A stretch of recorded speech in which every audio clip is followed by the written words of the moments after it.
Go, Peeper.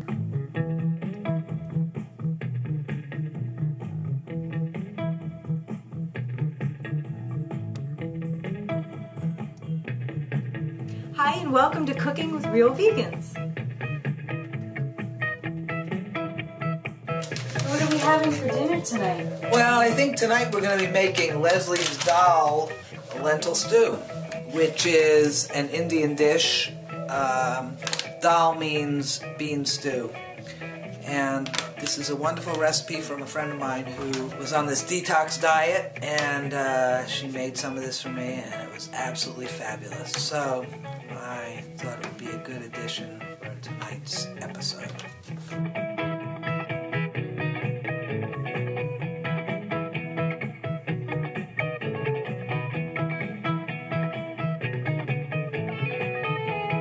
I'm going to be putting the 2 cups of orange lentils into the water before we're boiling. I like to get them all like soaked up good so they're not floating on the top. All like heavy and weighted with the water. See that? So they all go down like that. We got 4 cups of water. We got 2 cups of the orange lentils in there. I'm going to put 1 teaspoon of salt. I have just discovered this wonderful gray sea salt, which is a very coarse salt. So I'm going to use 1 teaspoon of that. Teaspoon of turmeric in there as well. Miriam over here is grating up the ginger. We're going to get 2 tablespoons of the fresh ginger. You cannot use that powdered crap. Got to use the fresh stuff. So you know what? Spend your bucks and get the ginger. So what's going to happen is the ginger, the turmeric, the lentils, the water, the salt is going to go in here. Stir that up. And we're going to bring that to a boil. It won't take long for this to boil. Here's the other thing I like to do. I like to get all my ingredients out, but then when I start using them, I put them away because, you know, when you get to be 49 years old, you forget whether you put things in or not, so you don't want to put too much salt in because, oh, did I put that salt? No, I didn't. And it's like, ah! So now it's like the assembly line. So I got all my things here, and then when they move this way, I know that they got to go back in the shelf. It's kind of like a ballet. Okay, here is the other tablespoon of ginger that's going right in there. And then we're done with that. And so then, I put that right in the sink. So I know we're done with the ginger. Stir that up good. So now, we're done. We got the lentils, the water, the turmeric, the ginger, and the salt all cooking up here. I'm going to put the lid on. And we're going to wait for that to boil. Once that boils, we're going to simmer it a little bit. Now, while that's doing its thing over here, we're going to deal with the garlic and the chard and all this stuff over here. Do you want me to do the garlic? You know, here we go. You know, here's another recipe, ladies and gentlemen, that we're going to be using a lot of garlic. Calls for 4 to 6. Look at this. I'm using 8. Now, the assembly line moves closer to the next step. So while she's doing this, I'm going to prepare this stuff while the lentils are boiling and then ultimately simmering. I got to heat up some olive oil in here. Eyeball olive oil. There we go. That looks like. Make sure your pan is coated. Okay, I'm not going to start doing anything with the onions here until I wait until this starts simmering. But first it's got to boil. Well, it looks like our lentils are boiling now. What that means is that I have to reduce the heat and start simmering it. Better set my timer. Don't you love these old timers? I love that tick-tocking sound. Anyway, so we got the clock going for the lentils. I'm going to deal now with sauteing of the cumin seed, the cayenne, and the coriander, and then we're going to add all this stuff. 1½ cups of chopped onion. 1 tablespoon of ginger, which I'm going to saute them until they're a little bit more than translucent, but they're not going to be browned. So we're just going to get them kind of soft. Then we're going to add everything else. We got the cumin, we got the coriander, and we got the cayenne. That's what's going in after I get these onions all softened up a bit. Again, you don't want to get that fire too high because of the carcinogenic effects of the olive oil overheating. I'll find myself a good spoon. I'd say take some of this foam off the top here. Why? I do not know. Put that cover back on there. Alright.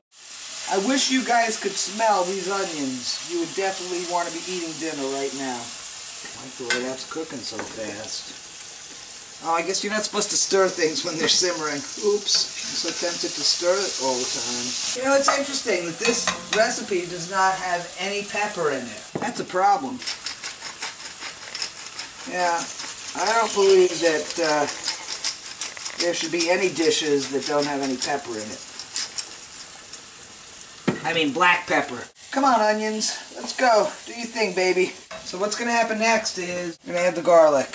Okay, all that garlic, which is about 8 cloves. I'm going to add the cumin, 2 teaspoons of that. We're going to add the coriander, 1 teaspoon of that. Now what's next? Oh, the Zatarain's cayenne pepper. Here we go. Zatarain's cayenne pepper. This happens to be the best cayenne pepper that I have ever tasted. They're going to 1/4 to 1/2 teaspoon. This stuff is really hot. Really, really hot. Okay, put that away. So I'm going to add a little water. Not too much. Now we're going to add these lovely Rotel chunky diced tomatoes and green chilies. So that's why I only added the 1/2 teaspoon of that cayenne pepper, because this has green chilies in it. And I'm going to just add that whole thing to that. God, that's a beautiful thing. Here, you got to get a picture of this, Ed, man. Check it out. And once we put that chard on there, it's going to be a nice green color. That's a beautiful thing. Okay, once both of these things cook down, we're going to add them together, and that's going to be that. The way to usually eat this is not just by itself. So you're going to want to either cook some potatoes or some brown rice, and you're going to want to serve it over that. I think I might try to make this recipe again using barley. Oh, that's looking really good there. See how the water has been absorbed and it's cooking up nicely. What do we got next? Oh, we got the chard. Everything is going good here. Okay, chard is optional. The chard or the spinach, whatever you want to use, is very optional. I like to use it, 1, because it's very healthy, and 2, it gives a nice color. I've simmered that for a couple of minutes. Doesn't take very long for the chard to cook. Anyway, can't let these rubber bands stay on the floor, because then the cats want to go for them, and if the cats eat them, then that means foreign body surgery at the veterinary clinic. The same goes for dental floss. Look at this. 2 tablespoons fresh lemon juice chopped. How do you chop lemon juice? That's a joke. Oh. But again, this recipe is from my friend Michelle, and she would have been here tonight to do this recipe, but I think she's a little camera shy, just like I am. She should have been here to chop the lemon juice.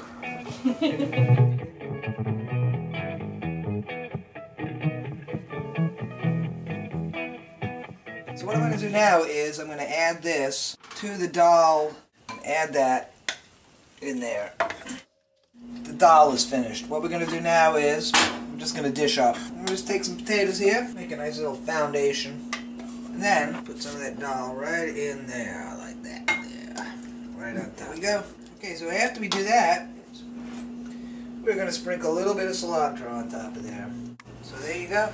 That should do it. Leslie's dal lentil stew, stewed to perfection. This has been another episode of Cooking with Real Vegans, and it's been wonderful to share our experiences with you. And thank you very much for tuning in, and and hope you enjoy the meal. Till next time, see ya. What we made here tonight is delicious, and there are thousands of delicious vegan dishes. But that's not why we went vegan, and it's not why we want everyone to be vegan. I'll tell you a story about a cow who was supposed to come to our sanctuary.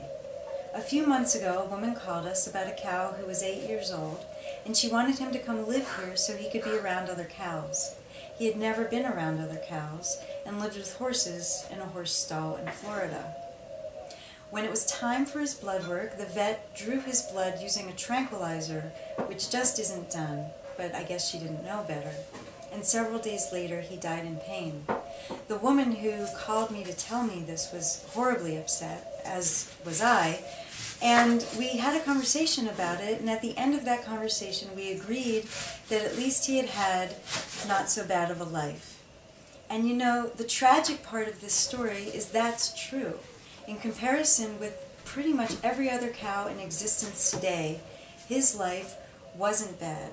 Even though he never lived with any of his own kind, and he lived a pretty circumscribed existence, he had a good life compared to the cows who were used for milk and meat. So it's important to think about that when you're making your food choices. The animals who end up on your plate are suffering horribly for this, so much so that we can all agree it's a good life for an animal to not ever be around his or her own kind. Think about that, please, and thanks for watching. If you'd like to learn more about Vine Sanctuary, find us on the internet at vine.bravebirds.org. Or you can find us on Facebook. Just search for Veganism is the Next Evolution.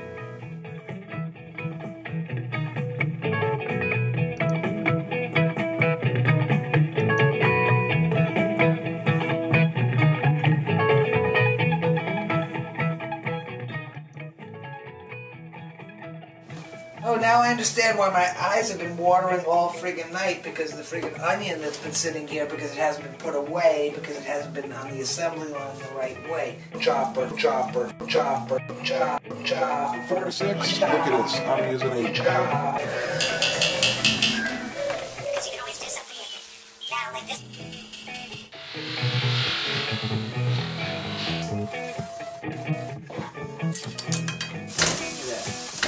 Where we combine two recipes together. Episode 1. Episode 1, yeah. Episode 1. This is episode 2, by the way.